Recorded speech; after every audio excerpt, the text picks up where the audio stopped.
मोदी राज में भी अब इंदिरा गांधी के चर्चे हो रहे हैं। लोगों को इंदिरा गांधी की याद आ रही है, क्योंकि इंदिरा गांधी अपने दमदार फैसलों के लिए जानी जाती थी। पहलगाम आतंकी हमला होने के बाद पूरा देश एक्शन का इंतजार कर रहा है और सबका गुस्सा मोदी सरकार पर फूट रहा है। जहां कांग्रेस सांसद राहुल गांधी के सामने पूर्व प्रधानमंत्री इंदिरा गांधी की तारीफ हुई और पीएम मोदी की फजीहत हो गई। चलिए आपको भी बताते हैं पूरी खबर के बारे में। दरअसल पहलगाम आतंकी हमले में 26 लोगों की जान चली गई, जिसमें उत्तर प्रदेश के कानपुर के शुभम द्विवेदी की भी जान चली गई, जिनके परिवार से मिलने राहुल गांधी गए। वहां कुछ ऐसा हुआ जिसके बाद से कहा जाने लगा कि पीएम मोदी की फजीहत हो गई। जब राहुल गांधी शुभम के पिता संजय द्विवेदी से मिले तो शुभम के पिता संजय द्विवेदी ने राहुल से कहा, अगर आपकी दादी इंदिरा गांधी जिंदा होती तो ये नहीं होता। उन्होंने ये बयान आतंकियों पर सख्त कार्रवाई की मांग को लेकर दिया था। शुभम के परिवार ने कहा, आतंकियों के खिलाफ छोटी मोटी कार्रवाई से काम नहीं चलेगा, उन्हें कड़ा सबक सिखाने की जरूरत है। राहुल गांधी से मिलकर शुभम का परिवार काफी भावुक नजर आया। लाल हो गया था उसका पूरा सर इसके ऊपर आधा दिन पीछे आप लोग आप देश के नौजवान की नेता है, देश के नौजवान की हमारी देश की प्रतिभाओं का खून बह आप कुछ करिए। आप इस देश के बहुत बड़े नेता आप करिए। अब जिस तरह से शुभम के पिता ने राहुल को ये बताया कि अगर उनकी दादी इंदिरा गांधी जिंदा होती और उनकी सरकार होती तो ऐसी नौबत नहीं आई होती, यानी एक तरह से उन्होंने मोदी की सरकार पर सवाल उठा दिया। कहा जा रहा है इस बयान से कहीं ना कहीं राहुल के सामने पीएम मोदी की फजीहत हो गई और इंदिरा गांधी की तारीफ।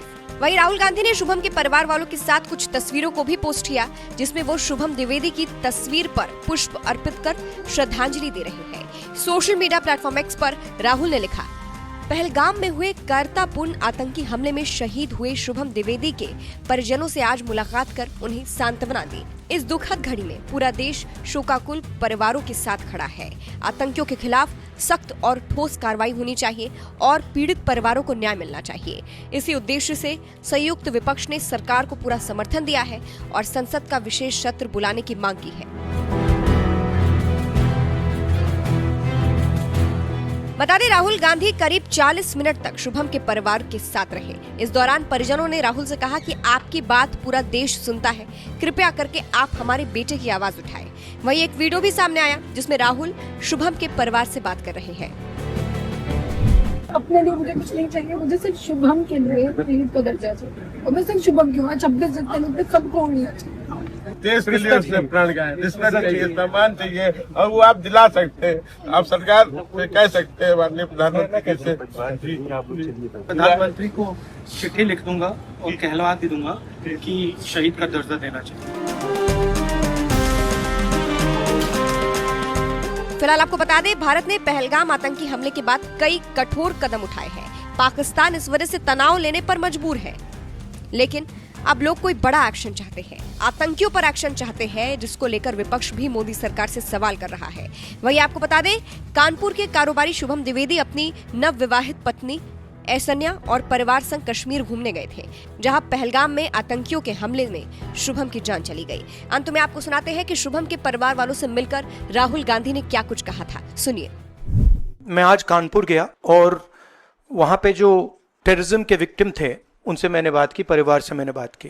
कोल्ड ब्लडेड तरीके से उनके बेटे को मारा गया है। जिन लोगों ने ये किया है, जो भी हैं, कहां भी हैं, they have to pay for this and they have to pay for it properly, not in some half hearted way, ऐसे आलतू फालतू तरीके से नहीं। They have to pay for it properly, कि इनको याद रहे कि हिंदुस्तान के साथ ये नहीं किया जा सकता है। क्लियर हमने लाइन दी है, यूनानिमस लाइन, कि जो हुआ है एक्सेप्टेबल नहीं है। और पूरा का पूरा ऑपोजिशन 100% सपोर्ट सरकार को देगा और दे रहा है। नरेंद्र मोदी को एक्शन लेना है, एकदम एक्शन लेना है और पूरा का पूरा विपक्ष उनके साथ खड़ा है। जिन लोगों ने ये किया है, दे हैव टू पे द प्राइस फॉर दिस।